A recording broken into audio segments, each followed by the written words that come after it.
Well met, adventurers! In today's video we're going to be going through one of the most infamous and yet mysterious homebrew monsters of like the roleplay universe, which is the false Hydra. We're going to be going through what the hell it is and how you can attempt to try and use it in your games. Anyway, let's get into this. So yes, it is I, Nathaniel Gomezian, shopkeeper and proprietor of Gaming Treasure Chest. So today's video we are going to be going through the false Hydra, because when I'm still looking through Reddit and whatnot, whenever a false Hydra story kind of comes out, you go down to the comment section, there's still loads of people going, what's a false Hydra? What's a false Hydra? What the hell is it? What does it do? And so I wanted to create a video to be able to help people understand what a false Hydra is, because it is a very fascinating homebrew monster, and also ways that you can try to introduce it into your world. I will say it is a very complicated monster to try to introduce into your world, but I said I'll try to help you along the way. Anyway, let's get into the video. So to start off with, let's go through the history of where the false Hydra originated from. And that is from a blog post on Goblin Punch by Arnold K back in 2014. As you can see on the screen here, it is actually a magnificent read. I will link it down below for anyone who wants to read it. I will highly recommend that if you want to use a false Hydra and want to go through the actual full-on backstory of a false Hydra, going through this, because it goes through in so much vivid detail how this thing was kind of created and like how it attacks, how it grows, everything along those lines. As you can see by the artwork, the monster was kind of inspired by the Death Hand in Legend of Zelda Ocarina of Time. Don't know if you ever remember coming across that monster, but you can see that that is the inspiration behind the whole look and aesthetic of this creature, and why the hell not? It is a scary thing, especially back in the game when you originally played Legend of Zelda. It was kind of a crazy kind of monster that you weren't expecting to come across. So I can understand why they wanted to base a monster kind of off of the idea of it, but expanded it in a way that is so insane, it is amazing. So now that we've gone through a quick brief history of where the origins of the false Hydra came from, let's actually go into what it is and what it does. So the whole idea of a false Hydra is that it infiltrates itself into a town, maybe ends up in like some sewers or an abandoned building or such, and it starts eating and consuming people, trying to like quench its never-ending hunger, and basically it grows and expands and expands. But why don't people in the town realise that people are going missing? Well, that is the false Hydra's like a most prolific ability, and probably the one that you've heard most about online, which is its song. Its song basically convinces everyone who hears it that they have not seen it, and also anyone that it is consumed and eaten, you forget their existence, or at least try to patchwork in a way that makes sense that they're not there anymore, like they've gone on holiday, off adventuring, or whatever makes sense in your mind to make it seem like, oh, it's not a problem that person is missing. Now this is how it's written, but a lot of people do play it in the way that it just erases that person from history, which is a more kind of scary and horror way to play it, so that's why most people tend to lean into that way. Some people online know about the whole it stops you from being able to remember that you've seen it and that it erases people from history, but they forget the fact that it's all about the song. As long as the Hydra is singing this song and people are hearing it, that is what is making people forget that this thing exists and forget about the people who have been eaten along the way. To help try and explain the concept of this monster, try and think of Doctor Who and the Silence. I don't know if you've seen Doctor Who, but if you haven't, the Silence is basically this creature whereby when you see it, if you turn away from it, you forget that it ever existed, and so you just like don't think about it and like carry on with your day-to-day life.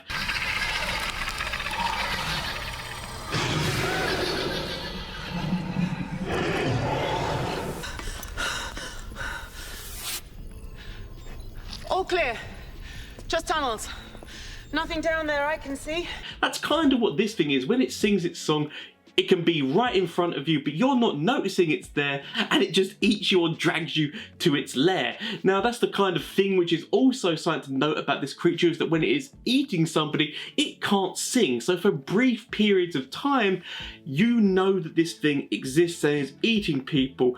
And that is why it's kind of a really interesting thing to try and throw in front of your party, and why you've got to try to explain that by saying that there are leaps in time that they seem to be forgetting forgetting. So that's something that you need to bring up to your party. That's like how people normally do it, is that there are time jumps in terms of it's morning and then suddenly it's evening and the players have got no idea what the hell happened. Like, why is this time suddenly jumped? And so that's something as well like to know as part of its whole thing. If you want to go through the whole even crazier kind of concept behind this creature, it is that it basically, as I said, invades its way into a town, starts eating people, grows and grows and grows and grows more heads, which is why it's a Hydra kind of thing. But then it grows so big, it is basically like bigger than the town itself. It then actually uses a whole thing where it dominates the people of the town to force them to carry it to a new town and thus continue consuming people of the new town and whatnot. So that is an even more crazier way that this creature is a thing.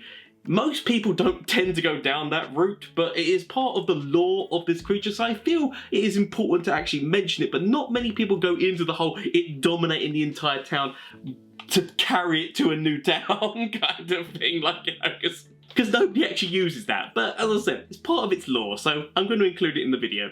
Obviously, as I said, this is a homebrew monster, but if you want to see a stat block for this creature, this is the one which is on World Anvil. There is also one which is on Reddit as well. I will link both down below, but as you can see from this one on World Anvil, it goes through all its different abilities, as well as explaining how many people the False Hydra has to consume in order to gain extra heads and how to grow bigger and such. So if you want that much more detail, that's all there. And as I said, it will all be linked down in the description. But now we've gone through what the False Hydra is and its main ability of making you forget about it, how can you use this in your campaign against your players?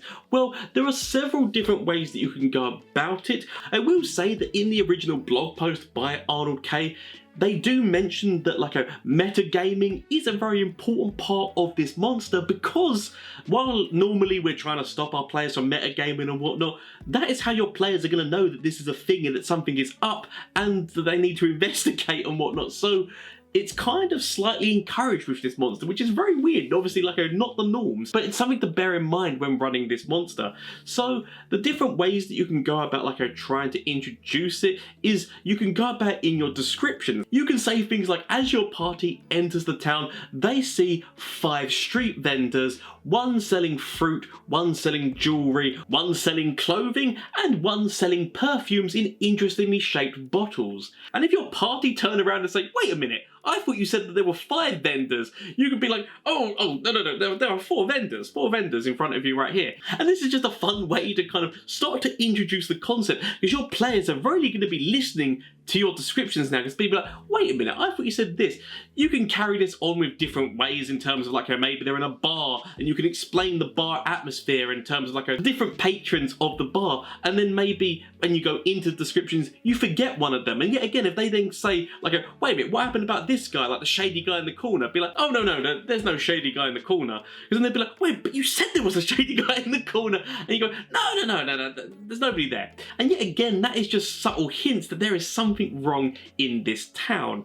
There are more extreme ways of how to introduce the concept as well online, whereby you can actually have it that there's another party member that the group forgets about because they have ended up in combat with this thing and their other party member has been consumed, and so the party have completely forgotten about them. And you can do this by maybe as your party enter the town, there's a street artist who goes, oh, you guys are amazing, inspiration, I want to paint you, and he paints them, and then when they go back the next day, the paintings of, let's say there's 4 members of the party, and in the painting there's 5, and everyone's like, wait a minute, who's this guy? And even the painter's like, I don't know who that is, but great painting of your group. And you can also have it that there's an extra bedroll or bed in the room that the party are sleeping in, and then as they wake up they notice there's an extra bedroll. And maybe if they investigate further, there's a diary, and that diary actually goes through adventures that the group have had in the past, but with an extra member who is basically from first-hand experience writing this diary, and they're like, who the hell is this? We didn't have anyone else with us. And yet again, that is just putting more and more this kind of really like a horror aspect, because horror is really hard to try to translate into Dungeons and Dragons. And I will say it is a very hard encounter to try to like get forward to your players, especially if you're going with the horror kind of theme like around this, which is what most people tend to do.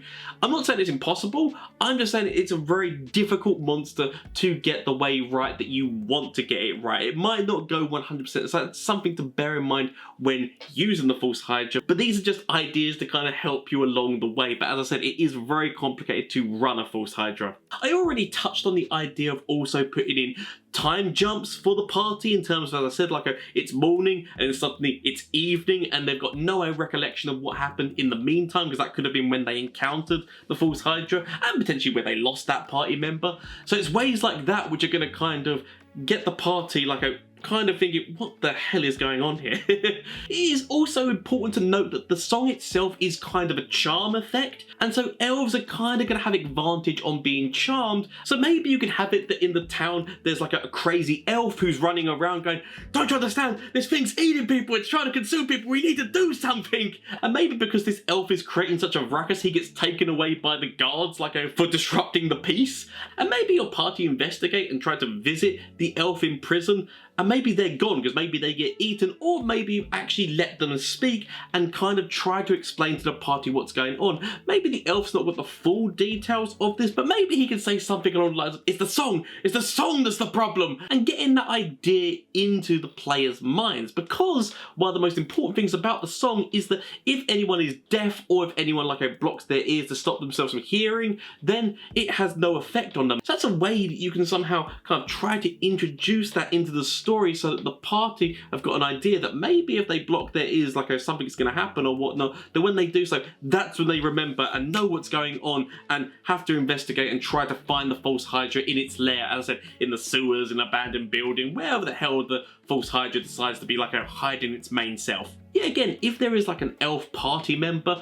you can maybe say that there's like slight memories that they have, but they can't piece them together because they are still under the charm effect. It's just that they've got a little bit of resistance to it, so there's bits and pieces that they kind of remember. So that's, yet again, something that you can play off of the elf kind of not being able to be charmed as easily kind of thing. Because one of the most hardest things to do when running this encounter is that if the party come up against the False Hydra and start fighting it, if it sings that song and they fail their wisdom saves, because that's when you start actually throwing in wisdom saves, because now they know what it is, because beforehand they're basically failing it, but you're saying they're failing it without actually getting them to roll, because for the story is what you're doing that for.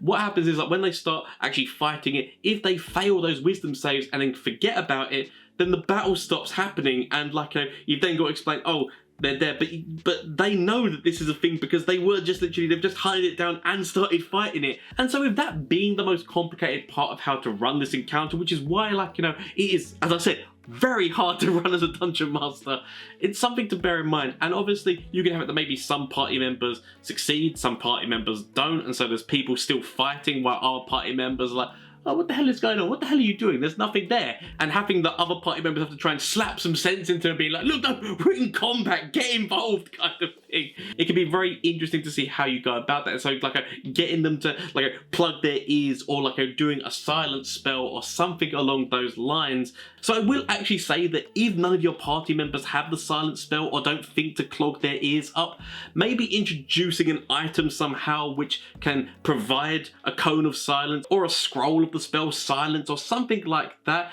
is going to help them, because you can give this to them while they're in the town investigating, because maybe somebody else was trying to fight the False Hydra, and when the party are investigating around the town, maybe they find discarded weapons and, as I said, this scroll of silence kind of thing. So you're giving your party the item that they need without really telling them exactly what it's for, but as I said, doing things like that are just going to help them when they finally reveal the big bad, which is the False Hydra, and come to fighting it. So that's just ways you can kind of help to run this campaign for your party. It's also important to note that the Hydra song does have a radius, and so if your party just gets completely freaked out and doesn't know what the hell to do in this town, because they don't know what's going on in the town, and decides to leave the town, then they can potentially get far enough away that they can no longer hear the Hydra song, and so they will actually know exactly what was going on in that town and what they experienced, because all their memories will come flooding back to them. Whether or not they decide to go back to be able to try and face this thing or not, obviously that's up to the party, but they will know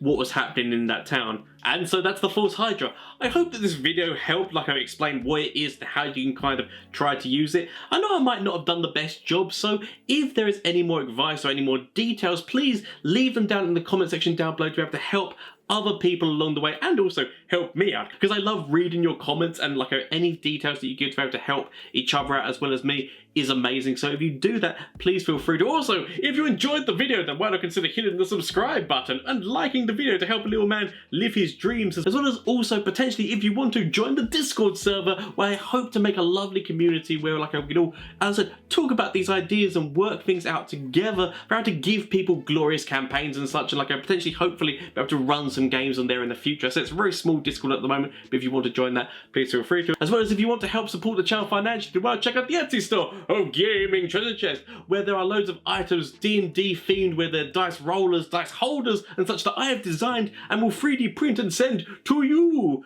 Hope that you enjoyed watching this video, as I said, and remember, keep rolling.